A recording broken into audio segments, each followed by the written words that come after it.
السلام علیکم ورحمۃ اللہ وبرکاتہ۔ الحمد للہ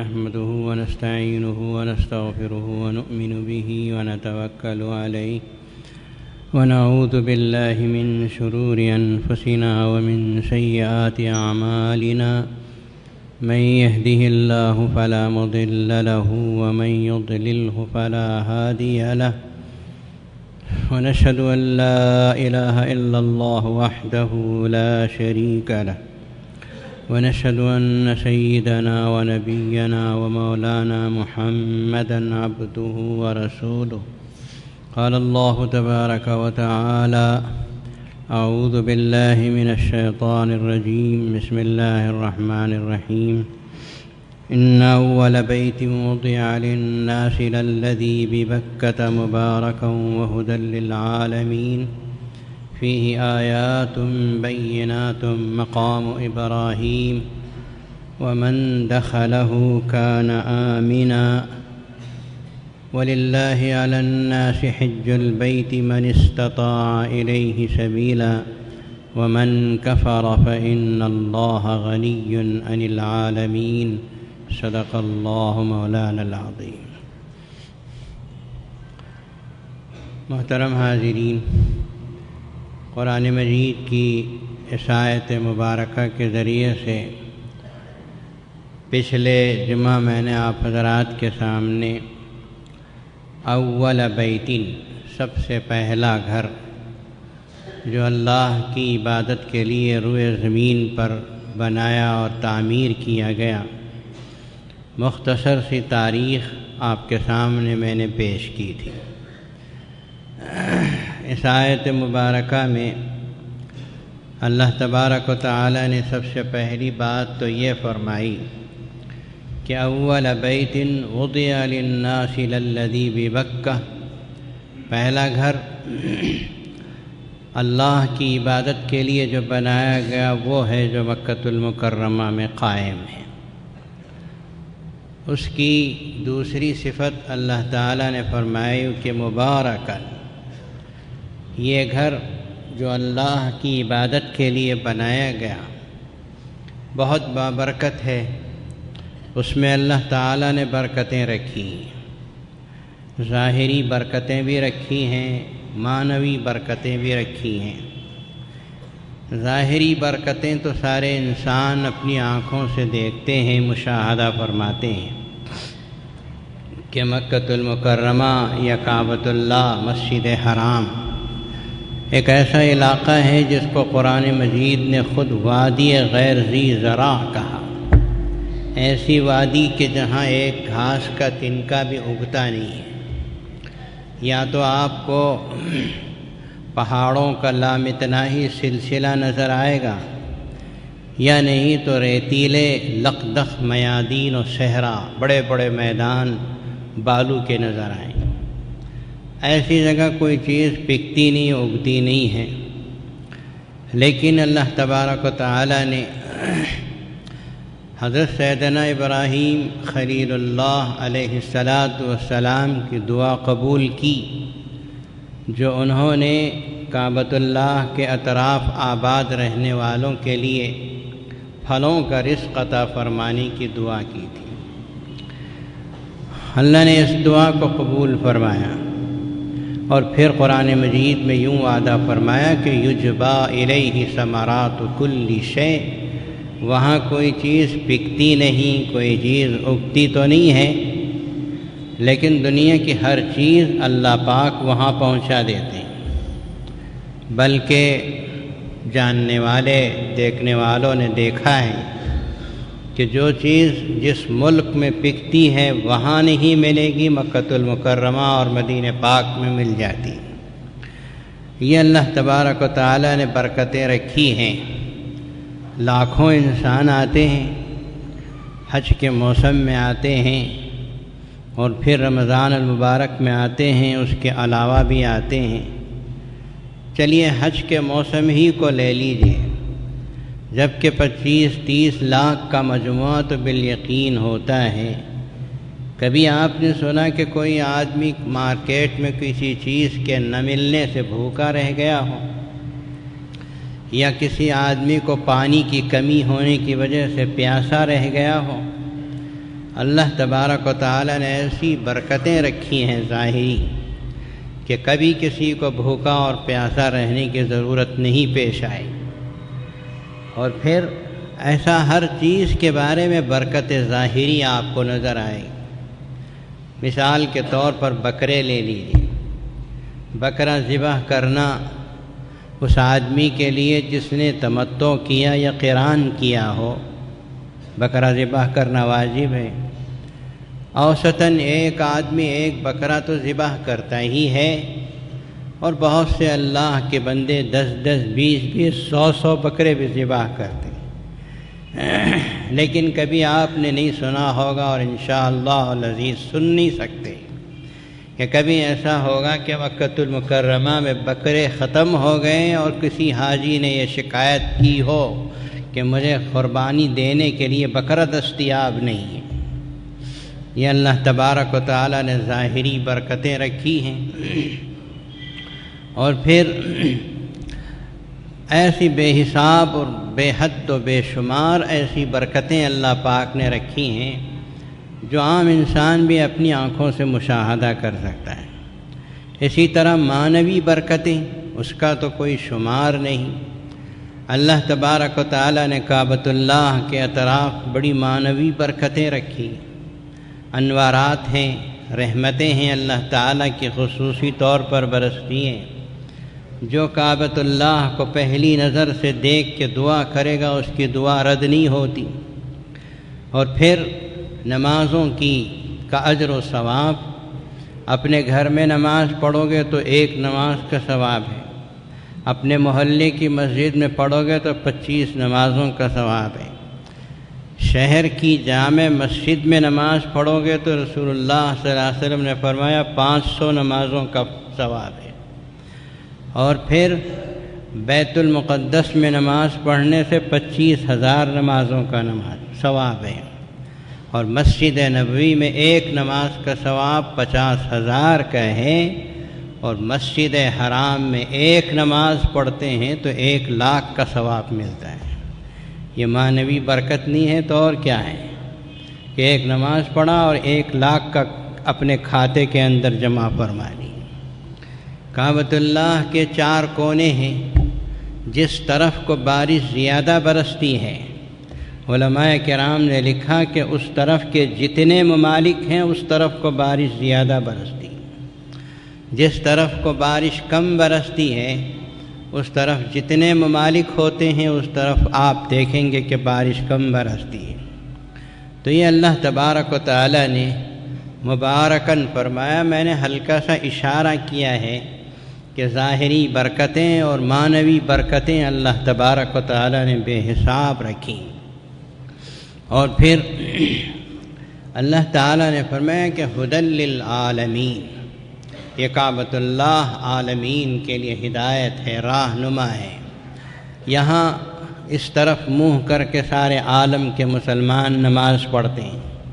اگر کوئی یہ کہے کہ میں ادھر کیوں نماز پڑھوں، ادھر پڑھ لوں، رسول اللہ صلی اللہ علیہ وسلم نے کبھی کبھی بیت المقدس کی طرف بھی منہ کر کے نماز پڑھی ہے، میں بھی ادھر پڑھوں تو نامقبول ہے، مردود ہے اس کی نماز، کہ نماز کے ارکان، رکن اور فرائض میں سے ہے یہ کہ آدمی کعبۃ اللہ کی طرف منہ کر کے نماز پڑھے، اور اگر یہ ایک چھوڑتا ہے تو نماز ہی اس کی قبول نہیں ہے۔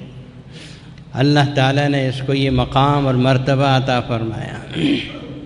کعبۃ اللہ میں اللہ تبارک و تعالیٰ نے آگے فرمایا کہ فیہ آیات بینات، اللہ تبارک و تعالیٰ نے وہاں بہت ہی کھلی ہوئی نشانیاں رکھی، کھلی ہوئی واضح نشانیاں رکھی ہیں۔ آپ غور کرتے چلے جائیے، دیکھتے چلے جائیے، آپ کو محسوس ہوگا کہ ایک ایک چیز بھی اپنے اندر اللہ تعالیٰ کی رحمتیں لیے ہوئے۔ یہ کعبۃ اللہ ہے، 4 کونی گھر ہے اللہ کا۔ اس گھر میں 4 کونے ہیں۔ ایک کونا وہ ہے جہاں حجر اسود لگا ہوا ہے، نصب کیا ہوا ہے۔ اور خود نبی کریم صلی اللہ تعالیٰ علیہ وسلم نے اپنے دست مبارک سے اٹھا کر حجر اسود کو اس جگہ نصب فرمایا تھا۔ اسی حجر اسود کے کونے سے ہی طواف شروع ہوتا ہے، سیدھے طرف کو طواف شروع کرتے ہیں، حجر اسود کا استعلام کر کے یہ حجر اسود کو بوسہ دے کر وہاں سے طواف شروع ہوتا ہے۔ یہ کونا کعبۃ اللہ کا جس میں حجر اسود لگا ہوا ہے، یہ جنت سے لایا ہوا پتھر ہے، اور آپ جانتے ہیں کہ پتھر تو پتھر ہی ہوتا ہے، اس کی کیا حیثیت ہو سکتی ہے؟ بھئی جنت کا پتھر ہے تو ہو، پتھر تو پتھر ہی ہے، لیکن حجر اسود کو مسلمان بوسہ دیتے ہیں۔ یہ بوسہ عظمت کا بوسہ نہیں ہے، محبت کا بوسہ ہے، اسے نوٹ کر کے رکھیے۔ یہ محبت ہے، جیسے سیدنا عمر فاروق رضی اللہ تعالیٰ عنہ نے فرمایا تھا کہ میں جانتا ہوں کہ تو ایک پتھر ہے، لا ينفع ولا يضر، نہ نفع پہنچا سکتا ہے نہ نقصان پہنچا سکتا ہے، لیکن میں تجھے بوسہ دیتا ہوں، محبت سے دیتا ہوں، بار بار دیتا ہوں، اس لیے کہ میں نے اپنی آنکھوں سے رسول اللہ صلی اللہ علیہ وسلم کو تجھے پیار کرتے ہوئے دیکھا ہے۔ ایک اللہ کے نبی کے ہونٹ کیا لگ گئے، ساری دنیا کے مسلمان مچھلی کی طرح اسے بوسہ دینے تڑپتے ہیں۔ یہ محبت کا بوسہ ہے کہ ہمارے ہونٹ وہاں لگ جائیں جہاں آقائے رحمت صلی اللہ علیہ وسلم کے ہونٹ لگیں۔ فیہ آیات بینات، میرا تو مشاہدہ ہے کہ فرض نماز جو پڑھی جاتی ہے اس وقت دو چیزیں رکتے ہیں بس، ایک کعبۃ اللہ کا طواف رکتا ہے، فرض نماز کے وقت میں طواف درست نہیں، اور دوسرا حجر اسود کا بوسہ رکتا ہے۔ اس کے علاوہ سال کے 24 گھنٹے، سال میں دن رات، اور دن رات کے 24 گھنٹے کبھی آپ طواف کو بھی نہ رکتے ہوئے دیکھیں گے تو طواف تو بہت بڑی عبادت ہے، حجر اسود کا بوسہ بھی آپ رکتے ہوئے نہیں دیکھیں۔ کبھی آپ کو ایسا موقع نہیں پیش آئے گا کہ بھئی حجر اسود خالی پڑا ہے، چلو جاؤ بوسہ دے لو۔ موسم حج، رمضان المبارک، اس کے علاوہ کے موسم، کوئی موسم ایسا نہیں ہے کہ جب حجر اسود کا بوسہ نہ چلتا ہو۔ یہ صرف رسول اللہ صلی اللہ تعالیٰ علیہ وسلم کی محبت میں اور آپ صلی اللہ علیہ وسلم کے بوسہ دینے کی وجہ سے۔ حالانکہ علماء کرام نے لکھا ہے کہ حجر اسود کو بوسہ دینے کے لیے دھکا پیل کرنے کی ضرورت نہیں، حجر اسود کو بوسہ دینا سنت نبوی ہے، لیکن مسلمان کو تکلیف پہنچانا حرام ہے۔ تو مارا توڑی کرنا، لوگ کبھی حجر اسود کو ہم کبھی بیٹھ کے کعبۃ اللہ کو دیکھ رہے ہوتے ہیں، حجر اسود کے پاس سے لوگ نکلتے ہیں، ادھر سے بھی جھبا پھٹا ہوا، ادھر سے جھبا پھٹا ہوا، ٹوپی کہیں کدھر چلی گئی، اس طرح حجر اسود کو بوسہ کیا دیا، پہلوانی کر لی گویا۔ بہرحال یہ ایک چیز ہے، اللہ تبارک و تعالی نے اس کو محبوبیت عطا کی ہے حجر اسود کو۔ وہ ایک کونا ہے جہاں حجر اسود فٹ ہے، وہاں سے کعبۃ اللہ کا طواف سیدھے طرف کو شروع ہوتا ہے۔ بعض لوگ سمجھتے ہیں کہ ایک چکر لگا لیا تو یہ ایک طواف ہو گیا، 7 چکر کا یہ ایک طواف ہوتا ہے۔ عام مسلمان اسے نوٹ کر کے رکھیں، حجر اسود کا آپ نے استلام کیا یا بوسہ دیا۔ استلام کا مطلب یہ کہ اس طرح حجر اسود کی طرف اشارہ کریں اور پھر اپنے ہاتھ کو چوم لیں، یہ حجر اسود کو بوسہ دینے کے برابر ہے۔ یا کسی کے ہاتھ میں عصا ہے، رسول اللہ صلی اللہ علیہ وسلم نے یہ بھی کیا کہ عصا کے ذریعے سے اشارہ کر کے عصا کو بوسہ دے لیا، یہ بھی حجر اسود کو بوسہ دینے کے برابر ہے۔ پھر جو طواف شروع کرتے ہیں تو طواف شروع کرتے ہی دوسرا کونا جو ملتا ہے وہ رکن شامی ہے کعبۃ اللہ کا، اور تیسرا کونا جو ملتا ہے وہ رکن عراقی ہے، اور چوتھا کونا جو حجر اسود کے پہلے ملتا ہے اسے رکن یمانی کہتے ہیں۔ حضور اکرم صلی اللہ تعالیٰ علیہ وسلم بھی وہاں رکے ہیں اور اسے ہاتھ لگایا ہے، بوسہ دیا ہے، اس کے لیے بھی بوسہ دینے کی دھکا پیل کی ضرورت نہیں، ہاتھ لگا سکتے ہیں، ہاتھ کو بوسہ دے سکتے ہیں رکن یمانی کو۔ یہ 4 کونے ہیں کعبۃ اللہ کے، حجر اسود والا جو کونا ہے وہیں سے گویا طواف شروع ہوتا ہے۔ اور پھر ایک چیز کعبۃ اللہ میں ہے ملتزم، یہ ملتزم حجر اسود اور کعبۃ اللہ کے دروازے کے درمیان جو مختصر سی جگہ ہے اسے کہتے ہیں ملتزم، درمیان کی جگہ اور پھر کعبۃ اللہ کے دروازے کے نیچے کی جگہ۔ ملتزم کہتے ہیں چمٹنے کی جگہ کو۔ رسول اللہ صلی اللہ علیہ وسلم کے بارے میں روایت میں حضرت عبداللہ ابن عباس رضی اللہ تعالیٰ عنہ فرماتے ہیں، میں نے رسول اللہ صلی اللہ علیہ وسلم کو دیکھا کہ آپ صلی اللہ تعالیٰ علیہ وسلم حالت احرام میں تھے اور آپ کا سینہ کھلا ہوا تھا اور آپ ملتزم سے اپنے سینے کو لگائے ہوئے چمٹائے ہوئے بلک بلک کر سسک سسک کر رو رہے تھے۔ یہ موقع اللہ تبارک و تعالی ہر حاجی کو نصیب کرے کہ ملتزم سے چمٹ کر رونا اور وہاں بلک بلک کر رونا، اور اللہ تبارک و تعالی سے مانگنا، کوئی دعا وہاں مانگی ہوئی رد نہیں ہوتی۔ ملتزم گویا ایسا جیسے کہ کوئی بادشاہ کے دروازے پہ کوئی جا کے بیٹھ جائے اور یوں کہے کہ یا بادشاہ سلامت، جب تک آپ دیں گے نہیں تب تک میں یہاں سے ہٹوں گا نہیں۔ تو بادشاہ سلامت بھی، دنیا کا بادشاہ بھی کہے گا بھئی اسے دے کے بھگاؤ، اسے اس طرح چمٹ کے بیٹھ گیا۔ تو دنیا کے بادشاہ تو مانگنے سے ناخوش ہوتے ہیں، ہمارا پاک پروردگار وہ ہے جو مانگنے سے خوش ہوتا ہے، وہ نہیں مانگنے سے ناراض ہوتا ہے۔ بھئی سمجھ میں آ رہا ہے نہیں؟ من لم یسأل اللہ یغضب علیہ، حدیث ہے رسول اللہ صلی اللہ علیہ وسلم کی، فرمایا جو اللہ سے مانگتا نہیں اللہ اس پہ ناراض ہوتا ہے۔ مانگنا تو اسی سے چاہیے۔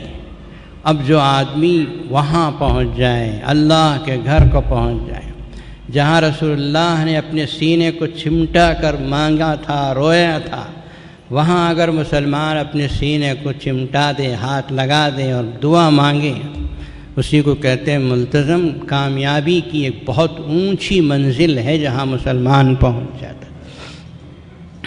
تو یہ ملتزم ہے، یہاں بھی بڑی مشکل سے جگہ ملتی ہے، بہرحال یہاں بھی تکلیف پہنچائے بغیر اگر کسی کو نصیب ہو جائے تو بہت بڑی بات ہے۔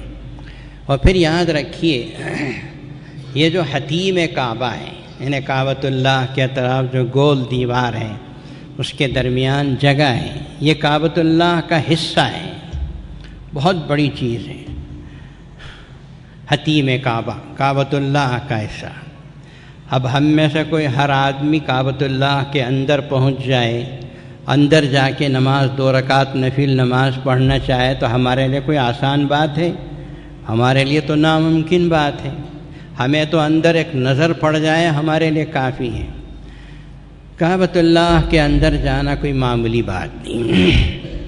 حضرت عائشہ صدیقہ رضی اللہ تعالیٰ عنہا نے رسول اللہ صلی اللہ علیہ وسلم سے فرمایا، یا رسول اللہ جی چاہتا ہے کہ کعبے کے اندر جا کے نماز پڑھوں۔ بیوی ہیں حضور صلی اللہ علیہ وسلم کی، اور کیا مشکل تھا رسول اللہ صلی اللہ علیہ وسلم کے لیے۔ فرمایا کہ یا رسول اللہ مجھے خیال ہوتا ہے، خواہش ہوتی ہے کہ کعبہ شریف کے اندر نماز پڑھوں۔ مسئلہ یہ ہے کہ کعبہ شریف کے اندر صرف نفل پڑھ سکتے ہیں، فرض نہیں پڑھ سکتے۔ فرض تو کعبے کی طرف منہ کر کے نہ نماز پڑھتے، اگر آپ کعبے کے اندر چلے گئے تو پھر آپ کہاں سے فرض پڑھ سکتے؟ اسی لیے حتیم کعبہ میں فرض نماز نہیں پڑھ سکتے، یاد رکھیے۔ حتیم کو خالی کیا جاتا ہے، کعبۃ اللہ کا حصہ ہے، اس کی طرف منہ کر سکتے ہیں، اس میں فرض نہیں پڑھ سکتے۔ ہاں البتہ نفل نماز پڑھ سکتے ہیں۔ اب حضرت عائشہ صدیقہ رضی اللہ عنہ نے فرمایا، یا رسول اللہ جی چاہتا ہے کعبۃ اللہ کے اندر نماز پڑھوں، تو امام الانبیاء صلی اللہ تعالیٰ علیہ وسلم نے اماں عائشہ کا ہاتھ پکڑا اور لے جا کے حتیم میں کھڑا دیا کہ عائشہ یہاں نماز پڑھو، یہاں نماز پڑھنا کعبے میں نماز پڑھنے کے برابر ہے، اس لیے کہ یہ کعبۃ اللہ کا حصہ ہے۔ میں یہ سمجھتا ہوں، اور بالکل میں سمجھتا ہوں کہ صحیح بھی ہے، کہ ایک حتیم کعبہ کا حصہ الگ کر کے خاندان قریش نے حلال مال کم ہونے کی وجہ سے اس کو الگ کر کے رکھ دیا، اور رسول اللہ صلی اللہ علیہ وسلم نے بھی اس کو باقی رکھا۔ قیامت تک آنے والے ان غریب مسلمانوں کے لیے ہے جو کعبے کے اندر جا نہیں سکتے، تو حتیم کے اندر چلے جائیں۔ اب ہر آدمی تو جا نہیں سکتا، بادشاہ لوگوں کے لیے نصیب ہو سکتا ہے کہ کعبہ شریف میں جائیں۔ اب میں کہاں جاؤں، آپ کہاں جا سکتے ہیں؟ لیکن کوئی مشکل نہیں ہے، حتیم کے اندر چلے جاؤ، 2 رکعت نفل نماز پڑھ لو اور یقین کر لو کہ آپ نے کعبہ شریف کے اندر نماز پڑھا ہے، اس لیے کہ حتیم کعبہ کعبۃ اللہ کا حصہ ہے۔ اس کو اللہ تبارک و تعالیٰ نے گویا اسی مصلحت کے پیش نظر علیحدہ رکھا کہ مسلمان کعبہ شریف کے اندر جانے کی اپنی آرزو اور تمنا کو پورا کر۔ اور پھر آپ دیکھیں گے حتیم کعبہ میں کھڑے ہیں تو ذرا اوپر نظر اٹھاؤ تو آپ کو میزاب رحمت نظر آئے گا، فیہ آیات بینات، کھلی ہوئی نشانیاں۔ وہ میزاب رحمت کیا ہے؟ کعبۃ اللہ کی چھت پر ایک پرنالہ لگا ہوا ہے، سونے کا پرنالہ لگوا دیا بادشاہوں نے۔ اس میں جب بارش برستی ہے تو کعبۃ اللہ کی چھت پہ جو پانی پڑتا ہے اسی میزاب رحمت اور اسی پرنالے سے ہو کے نیچے گرتا ہے۔ وہ منظر اللہ نے مجھے بھی بتایا بار بار کہ جب کعبۃ اللہ کی چھت پر بارش کا پانی پڑتا ہے اور پرنالے میں سے ہو کے نیچے آ کے پڑتا ہے تو حجاج کرام جس انداز سے اس پانی کو لیتے ہیں، اور کوئی ہاتھ پھیلاتا ہے، کوئی منہ کھول دیتا ہے، اور کوئی اپنی چھتری کو الٹی کر کے اس میں پانی پکڑنے کی کوشش کرتا ہے، کس طریقے سے کعبۃ اللہ کی چھت پر پڑا ہوا پانی ہم حاصل کر لیں جو تڑپ ہوتی ہے، یقیناً وہ اللہ تبارک و تعالیٰ سے ایک ادنا درجے کی محبت کی علامت ہو سکتی۔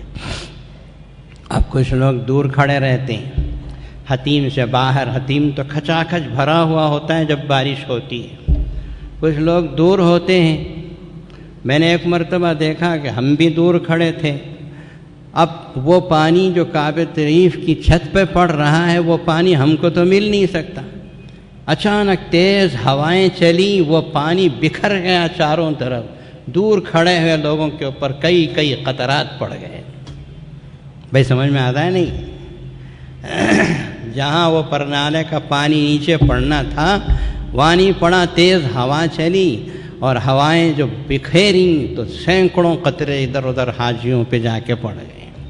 تو یہ میزاب رحمت ہے جو کعبۃ اللہ کی چھت سے لگا ہوا ہے۔ نبی کریم صلی اللہ تعالیٰ علیہ وسلم نے فرمایا کہ جتنے مقامات ہیں، خواہ ملتزم ہو، طواف کعبہ کا موقع ہو، یا حتیم کعبہ میں کوئی نفل نماز پڑھ کے دعا کرتا ہے، یا ملتزم سے چمٹ کر کوئی دعا مانگ رہا ہو، یہ سارے ہی مقامات ایسے ہیں کہ حاجی جو مانگتا ہے اللہ تبارک و تعالیٰ اس کی دعا کو رد نہیں فرماتے اور ضرور اس کی دعا کو قبول فرماتے ہیں۔ اور پھر یہ کعبۃ اللہ سے تھوڑا سا ہٹ کر اب دوسری طرف چلیے، آپ کا طواف ختم ہوتا ہے، اور یہ سمجھنا میں درمیان میں ایک بات یہ بھی کہہ دوں کہ طواف کرتے ہیں حجاج کرام، طواف کے وقت میں کعبۃ اللہ کو دیکھنا درست نہیں ہے، حالانکہ کعبۃ اللہ کو دیکھنا تو بہت بڑی عبادت ہے اور بہت بڑی سعادت ہے، گھنٹوں دیکھو تو کبھی سیرابی نہیں ہوتی، لیکن جب طواف کعبہ شروع ہوتا ہے تو پھر اب اللہ سے لو لگ گیا، اب کعبے کو مت دیکھیے بلکہ اللہ تبارک و تعالیٰ کی طرف دھیان ہو، زبان پر اللہ کی بڑائی ہو، دعائیں ہوں، اور کعبۃ اللہ کی طرف دیکھے بغیر طواف کرتے یہ چلے جائیں۔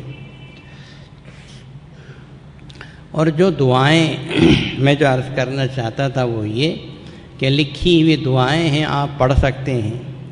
اصل چیز طواف کعبہ کے موقع پر طواف کیا ہے؟ طواف یہ ہے کہ آدمی اپنے پاک پروردگار کو دیکھ نہیں سکتا، آنکھوں میں طاقت نہیں ہے، دنیا میں دیکھ نہیں سکتا۔ یہ اللہ کا گھر ہے، وارفتگی ہے، اللہ سے محبت ہے، اللہ سے عشق ہے۔ اس پاک پروردگار نے آسمان سے لے کر زمین تک، سر سے لے کر پیر تک نعمتیں دی ہیں۔ اس اللہ کی محبت میں ہم اللہ کے گھر کا طواف کر رہے ہیں۔ لو لگائیے اللہ تبارک و تعالیٰ، اللہ سے محبت اور اللہ تبارک و تعالیٰ سے وابستگی پیدا کیجیے۔ اور کعبۃ اللہ کے وقت میں، طواف کے وقت میں اگر اس کتاب کی دعاؤں کو پڑھتے رہیں گے تو وہ کیفیات پیدا نہیں ہوتی جو ہونا چاہیے۔ اس لیے اپنی زبان میں جو آتا ہے وہ مانگتے چلے جائیے۔ البتہ اتنا ہے کہ حجر اسود کے پاس پہنچنے سے پہلے ربنا آتنا فی الدنیا حسنہ وفی الآخرۃ حسنۃ وقنا عذاب النار وادخلنا الجنۃ مع الابرار یا عزیز یا غفار یا رب العالمین۔ وہاں پر گویا طواف، ایک طواف کا ایک چکر ختم ہوتا ہے، پھر دوسرے چکر میں بھی اسی دعا پہ ختم ہوتا ہے، تیسرے چکر میں بھی ختم ہوتا ہے۔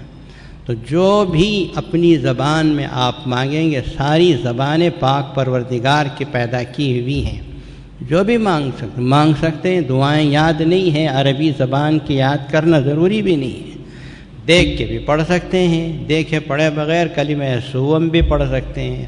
اور اپنی جو بھی دعائیں ہیں وہ آپ اپنے من میں، اپنے دل میں مانگ سکتے ہیں۔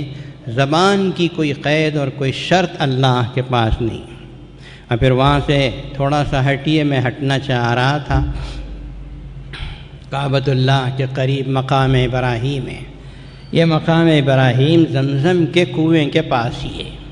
البتہ اتنا ہے کہ زمزم کا کنواں نیچے کر دیا گیا، مقام ابراہیم کو اوپر رکھ دیا گیا طواف کی سہولت کے لیے، ورنہ یہ مقام ابراہیم تو کعبۃ اللہ سے لگا ہوا تھا۔ بعد میں طواف میں رکاوٹیں نہ ہوں، اسے ہٹا کے اس طرف رکھ دیا گیا۔ حضرت سیدنا ابراہیم خلیل اللہ علیہ السلام کے مبارک قدم اس پہ پڑے ہیں۔ جیسے جیسے دیوار اٹھتی تھی پتھر اٹھ جاتا تھا، اور جب حضرت ابراہیم علیہ السلام اترنا چاہتے تھے تو پتھر چھوٹا ہو جاتا تھا۔ آج کا زمانہ تو سائنس کا زمانہ ہے، عجیب و غریب قسم کے لفٹ بنے ہوئے ہیں، سامان چڑھانے کے لفٹ ہیں، لوگوں کے جانے کے لفٹ ہیں۔ وہ کوئی مشینی دور نہیں تھا، اللہ تبارک و تعالیٰ کی قدرت براہ راست کام کر رہی تھی کہ حضرت ابراہیم علیہ السلام دیوار بنا رہے ہیں، پتھر اونچا ہوتا چلا جا رہا ہے، اور آپ اترنا چاہتے ہیں تو پتھر چھوٹا ہوتا چلا جا رہا ہے، یہاں تک کہ آپ کے مبارک قدم کے نشان اس میں بیٹھ گئے، اور اسی کو اللہ نے باقی رکھا اور فرمایا کہ فیہ آیات بینات مقام ابراہیم۔ ہماری کھلی ہوئی نشانیوں میں سے ایک نشانی مقام ابراہیم بھی ہے، جو وہاں آج تک محفوظ ہے، اور انشاءاللہ العزیز قیامت تک وہ محفوظ رہے گا۔ پھر وہاں سے آپ صفا اور مروہ کی طرف جاتے ہیں۔ یہ صفا اور مروہ دو بڑی بڑی اونچی اونچی پہاڑیاں تھیں پہلے، اب اس کو کاٹ پھاٹ کر چھوٹی چھوٹی پہاڑیاں بنا دی گئیں تاکہ چلنے پھرنے والوں کو کوئی تکلیف نہ ہو، اوپر چڑھ کر پریشانی نہ اٹھائیں، تو چھوٹی چھوٹی پہاڑیاں بنا۔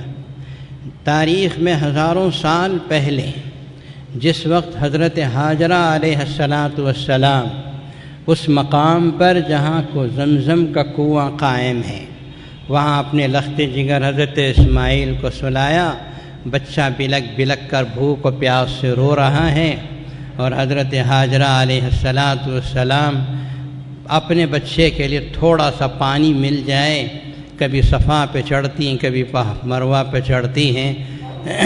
یہ 7 مرتبہ انہوں نے چکر لگایا تھا، صفا سے مروہ، مروہ سے صفا تک۔ یہاں بھی لوگ یہ سمجھتے ہیں کہ صفا سے مروہ جاؤ، مروہ سے پھر صفا کو آؤ تو ایک چکر، نہیں، غلط ہے۔ صفا سے مروہ کو پہنچ گئے تو ایک چکر، پھر مروہ سے صفا کو آگے تو دوسرا چکر ہے۔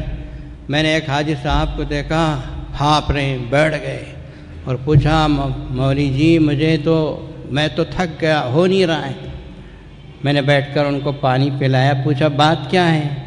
کہا ابھی تو میرے اور 5 چکر باقی ہیں۔ میں نے کہا کہ آپ تو بہت دیر سے کر رہے ہیں۔ ہاں وہ سمجھ بیٹھے تھے کہ صفا سے جا کے مروہ سے پھر صفا کو آؤ تو ایک اس طرح انہوں نے پتہ نہیں کتنے مرتبہ طواف صحیح کر لی۔ یہ معلومات نہ ہونے کی وجہ سے پریشانیاں ہوتی ہیں۔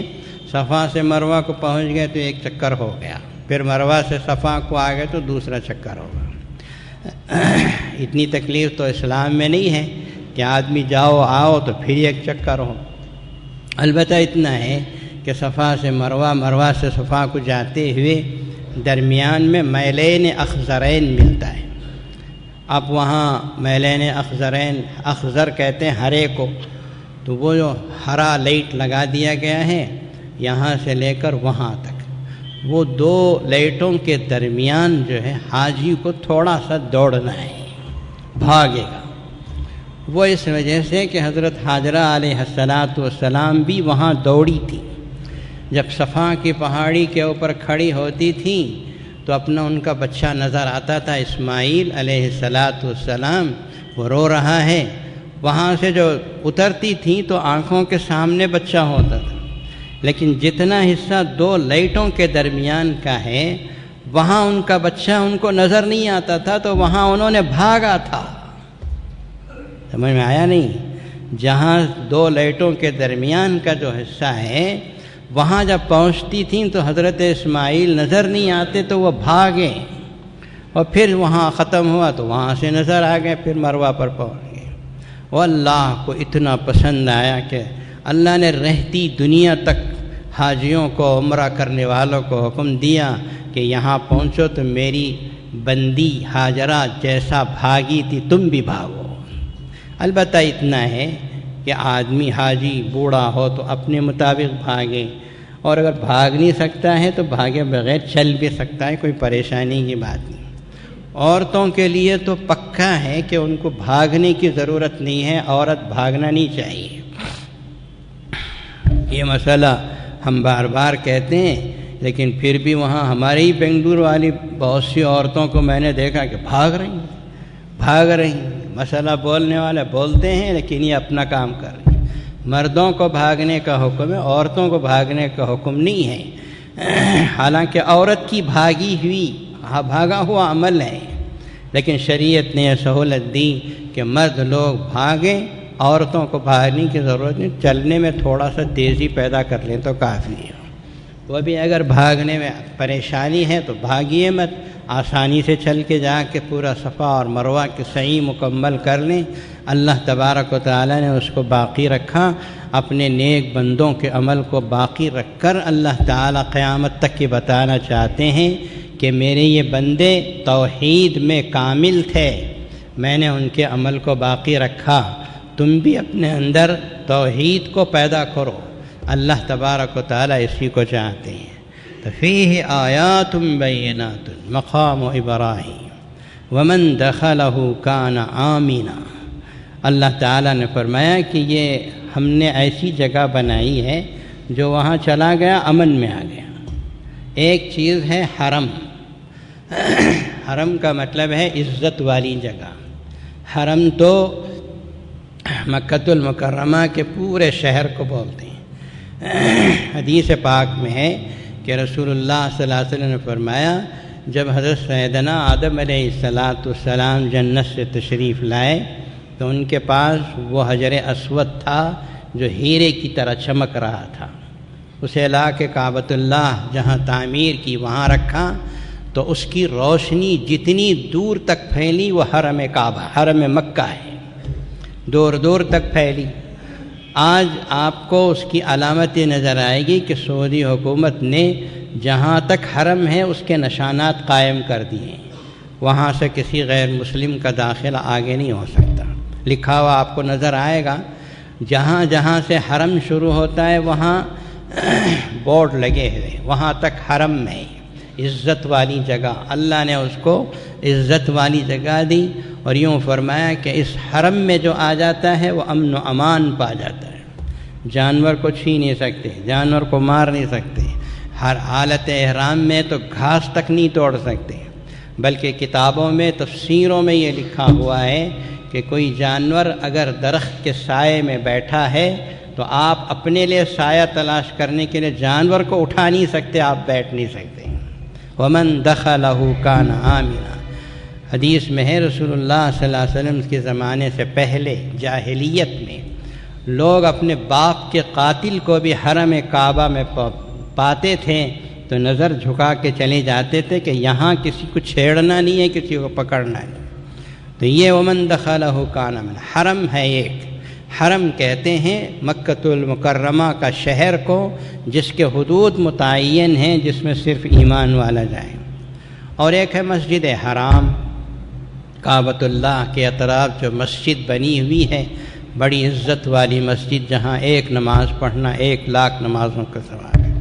اب وہ مسجد پہلے چھوٹی تھی، بعد کے بادشاہوں نے اور تھوڑا بڑھایا، بعد والوں نے اور بڑھایا، بعد والوں نے اور بڑھایا، اور اب تو آپ سنتے ہیں رمضان المبارک میں ہم نے سنا کہ 2,500-3 ہزار عمارتیں گرا دی گئی ہیں، اور حرم کو بڑا کیا جا رہا ہے، اور حرم کو توسیع کی جا رہی ہے۔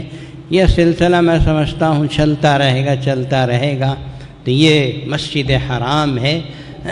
فرمایا کہ ومن دخلہ کان آمنا، یہاں مسلمان جائے گا تو پورے امن و امان کے ساتھ رہے گا۔ من حج للہ ولم یرفث ولم یفسق رجع کیوم ولدتہ امہ، بڑی فضیلت کی چیز ہے۔ حرم کعبہ کی سب سے بڑی عجیب و غریب فضیلت یہی ہے کہ وہاں حج ادا ہوتا ہے، آپ حج کرنے کے لیے جاتے ہیں۔ حج کرنے کے لیے جانے والوں اس حدیث کو بار بار پڑھ کے سمجھ کے اس پہ عمل کرنے کا جذبہ پیدا کرو۔ حدیث میں آپ نے فرمایا صلی اللہ علیہ وسلم، جس نے حج کیا، من حج للہ، حج کیا اللہ کے لیے، اللہ کو خوش کرنے کے لیے، اللہ کی رضا کے لیے، میرا اللہ مجھ سے خوش ہو جائے، بس اس کے علاوہ کوئی اور نیت نہ ہو، خریدی کی نیت نہ ہو، زیور خریدنے کی نیت نہ ہو، فلاں کی خواہش کچھ نہیں، ہم جا رہے ہیں صرف حج کے لیے، زمزم کھجور تک بھی آپ کو لانے کی ضرورت نہیں، کھا پی کے آ جاؤ بس ہے۔ من حج للہ، صرف اللہ کو خوش کرنے کے لیے حج کیا، ایک بات۔ دوسری بات یہ کہ من حج للہ فلم یرفث ولم یفسق، وہاں جا کر کسی قسم کی بیہودہ حرکت نہیں کیا، گالی گلوچ نہیں کی، کسی کو ستایا نہیں، کسی کو پریشان نہیں کیا، جھگڑا نہیں کیا، اپنا حق چھوڑ کے گزارا، پوری طرح امن و امان کے ساتھ رہا، اس لیے کہ وہ امن کی جگہ ہے۔ میدان عرفات، مینا میں، مزدلفہ میں، ہر جگہ آپ کو شیطان لڑائی جھگڑے کے لیے ابھارے گا، ہر جگہ ٹکرانے کی کوشش کرائے گا۔ میں نے خود اپنی آنکھوں سے دیکھا ہے کہ میرٹھ کے ایک بڈھا بڈھی آپس میں لڑ پڑے میدان عرفات میں، اور بڈھا یوں بولتا، میں تجھے طلاق دے دوں گا، میں تجھے 3 طلاق دے دوں گا، میں تجھے الگ کر دوں گا۔ بوڑھی بول رہی 3 کیا دے گا، 100 طلاق دے دے۔ بوڑھا بوڑھی، میں سمجھتا ہوں کہ بڈھے کی عمر 70 سال ہوگی اور بوڑھی کی عمر، میاں بیوی 60-70 سال کے اوپر کے ہیں۔ شیطان نے لڑا دیا دونوں کو، کوشش پوری کرتا ہے شیطان کے خراب کر دے۔ ایسے موقع پہ صبر، تحمل، اپنا حق چھوڑ دینا، یہ سب کرنے کے بعد جو حج ہوتا ہے، رجع کیوم ولدتہ امہ، گناہوں سے ایسا پاک ہو کے آتا ہے جیسا کوئی بچہ آج ہی اپنی ماں کے پیٹ سے معصوم پیدا ہوتا ہے۔ آسان بات نہیں ہے، صرف احرام باندھ کے چلے گئے اور دنیا کی خریدی کرتے ہیں، اور جاتے ہوئے تو 1 سوٹ کیس ہوتا ہے، واپس آتے ہوئے 16 سوٹ کیس ہوتے ہیں۔ ایسا حج مت کرو میرے بھائی، اس طرح کا حج غلط ہے، اس طرح کا حج کرنا کوئی اچھی چیز نہیں ہے۔ حج یہاں ہندوستان میں آپ کو کیا نہیں ملتا، آج کل سب ملتا ہے، نہ بھی ملے، کچھ بھی نہ بھی ملے تو ہم دنیا نہیں لائیں گے کعبۃ اللہ سے، صرف اللہ کی محبت لائیں گے، اللہ کی رضا لائیں گے، اللہ کی خوشی لائیں گے۔ انشاءاللہ اور بھی آئندہ جمعہ عرض کریں گے۔ دعا کیجئے کہ اللہ تبارک و تعالی جانے والے حاجیوں کو رضا الہی کے پیش نظر جانے اور حج مبرور عطا فرمانے کی توفیق عطا فرمائے، ارکان اور اعمال حج صحیح طریقے پر ادا کرنے کی توفیق ہو۔ محترم حاضرین، اللہ تعالیٰ آپ کو جزائے خیر عطا فرمائے۔ جامع العلوم جامع مسجد جس طرح کی خدمات انجام دے رہی ہے، اس کے پیچھے آپ حضرات کی مدد و نصرت و اعانت ہے۔ اس کی وجہ سے ہی اللہ تبارک و تعالیٰ نے یہ کروڑوں کا کام کرایا اور کام ہو رہا ہے۔ ہزاروں بچے اس وقت دین کے، دنیا کے، دنیاوی، دینی اور عصری علوم حاصل کرنے میں لگے ہوئے ہیں۔ ایک بہت بڑا صدقہ جاریہ ہے جسے آپ حضرات نے قائم کر دیا، اور انشاءاللہ العزیز اس آسمان و زمین کے ٹوٹنے تک اور قیامت کے قائم ہونے تک یہ جاری و ساری اور باقی رہے گا۔ اللہ تعالیٰ جامع العلوم کو نظر بس سے بچائے، حاسدوں کے حسد سے بچائے، ہمیشہ اچھے ہاتھوں میں رکھے۔ آپ حضرات کی مدد و نصرت و اعانت کو شرف قبولیت عطا فرما کر ہمارے اولاد کو، مسلمانوں کے بچوں کو دنیا کے فتنوں سے بچائے۔ عالم اسلام جس پریشانی کے دور سے گزر رہا ہے، اللہ اس سے آزاد فرمائے، ظالم کو ظلم سے روک دے، اور مسلمانوں کو سازشوں اور فتنوں سے حفاظت فرمائے، مرنے کے بعد ہمارے لیے ذریعہ نجات بنائے۔ وآخر دعوانا الحمدللہ۔